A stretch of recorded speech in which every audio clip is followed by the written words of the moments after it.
Hi guys, what I thought I might do is just go over a few things to do with creating documents in InDesign. This is the first of a series, and I thought I just might cover some of the fundamental things that you might need to be doing. So I'm going to be creating a new document, the new document menu. And what I'd like to do is create a print-based A4 document. Now, one thing to notice when you're doing this, you want to understand that if you're creating a book, you do want facing pages. If you're creating some other sort of presentation document, you might want to check that off. But because we're creating a double page spread and it's going to be in a magazine, that's probably a good thing to do. Margins and columns and things like that, we can have columns and margins, which are the area on the outside edge of the page. I'm going to leave those off for now, and I'm going to say create. I might just create 4 pages just for fun.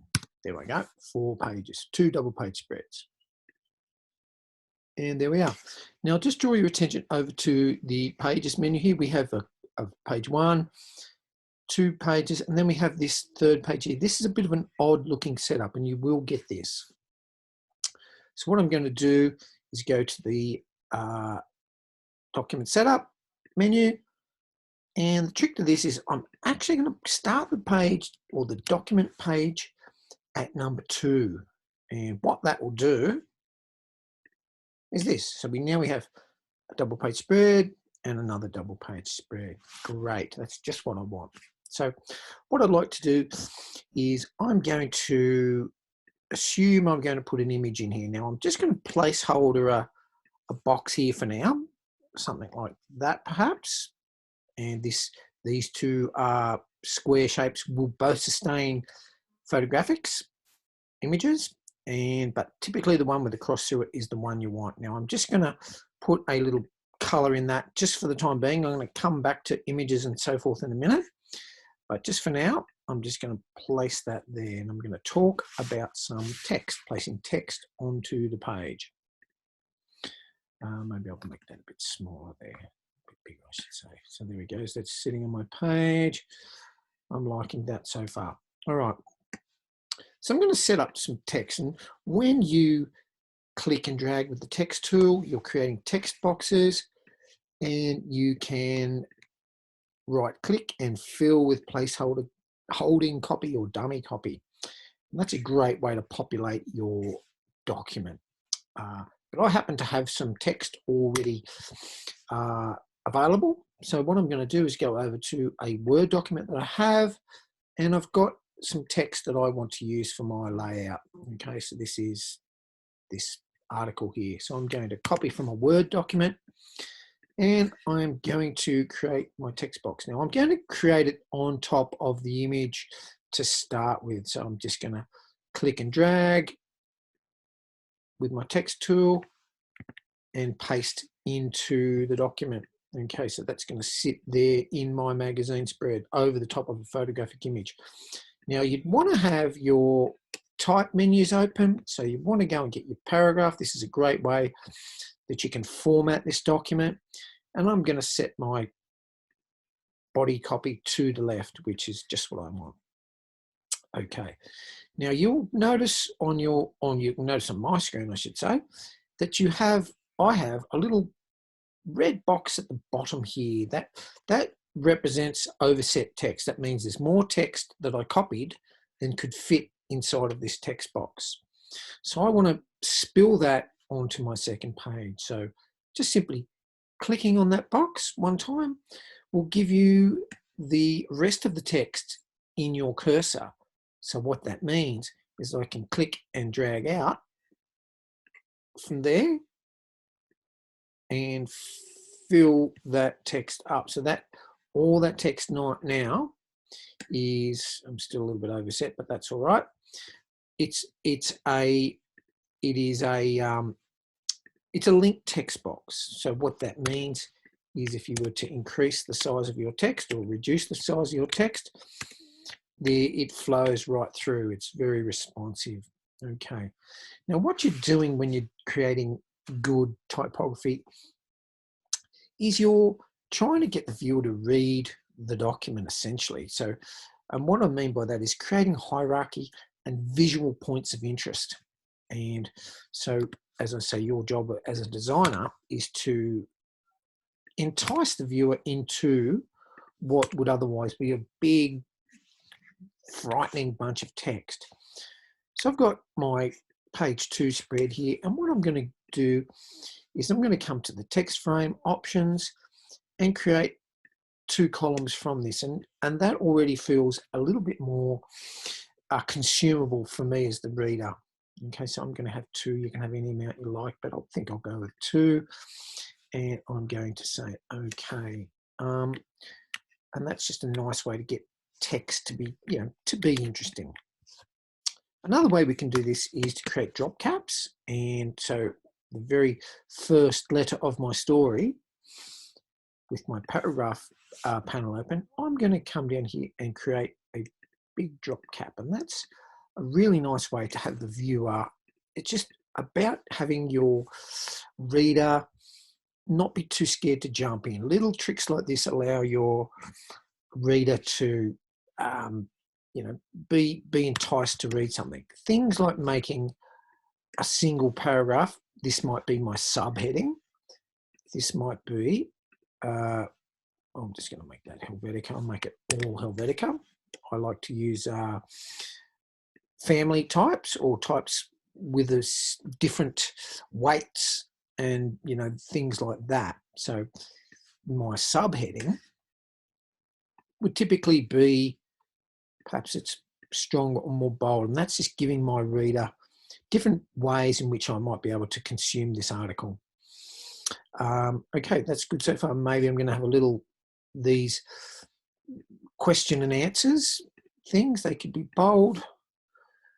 If this is an article with an interviewer, my interviewer has, their questions can be in bold, and the subject of the interview could be in light. So these are ways in which we as the designer make our article or our text be a little bit more consumable by the designer or by the reader. So that's already feeling a little bit more consumable in my book.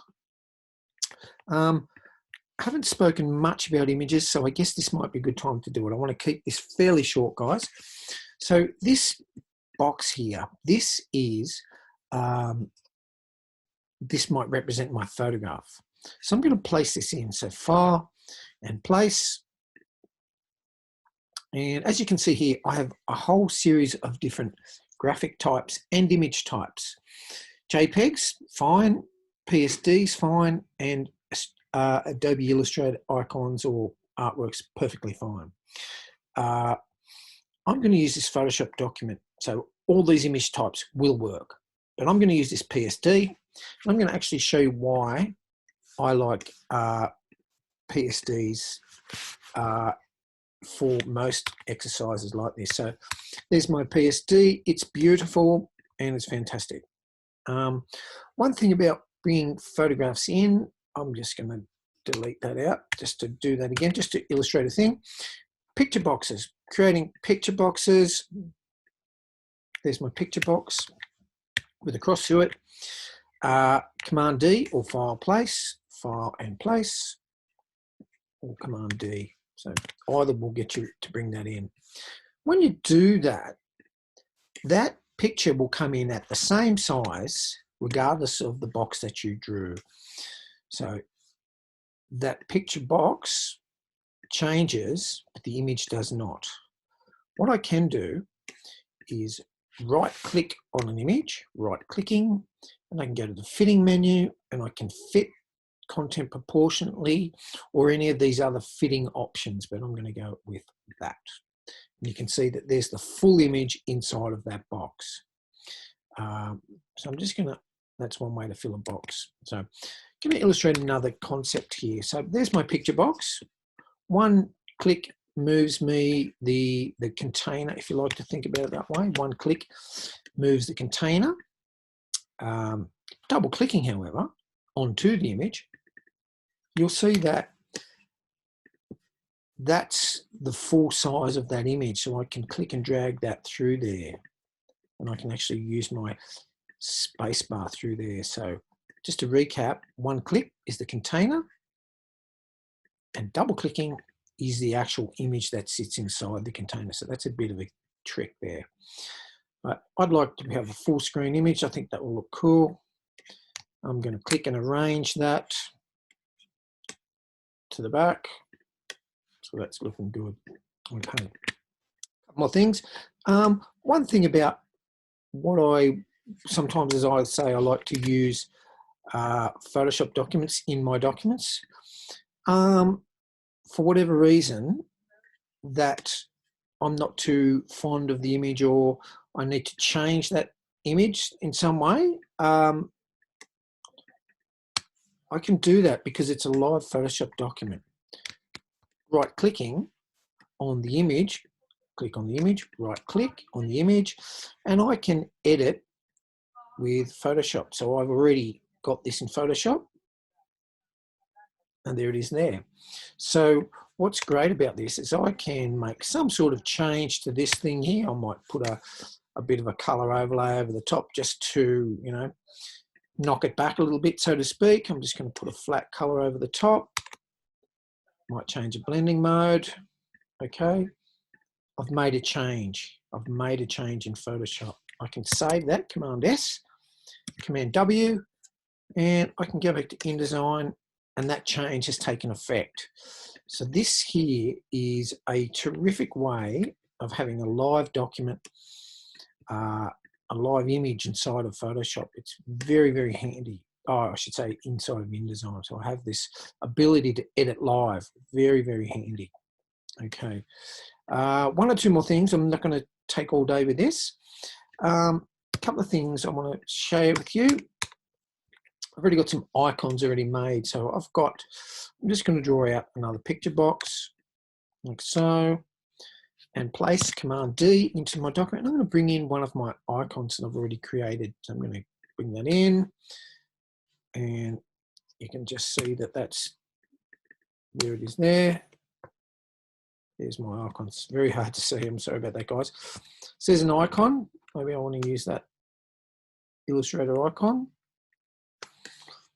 Scale that down a little bit. So there's my little icon that I'm thinking might look good in this story. Okay, that's going to be fine. Okay, so there's my Illustrator icon. I'm going to put that over the top. What I want to do is apply some text wrap to that object. So I'm going to go to the window menu, and I'm going to look for text wrap.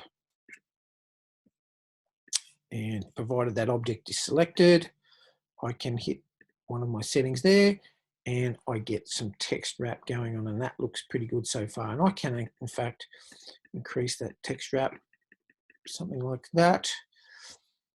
Looking good. All right. So I'm going to leave that there for this video. That's just the starting point. We can do so much more with this. So I'm going to leave it there for now, and I will get back to you all with the second part of this series in just a moment.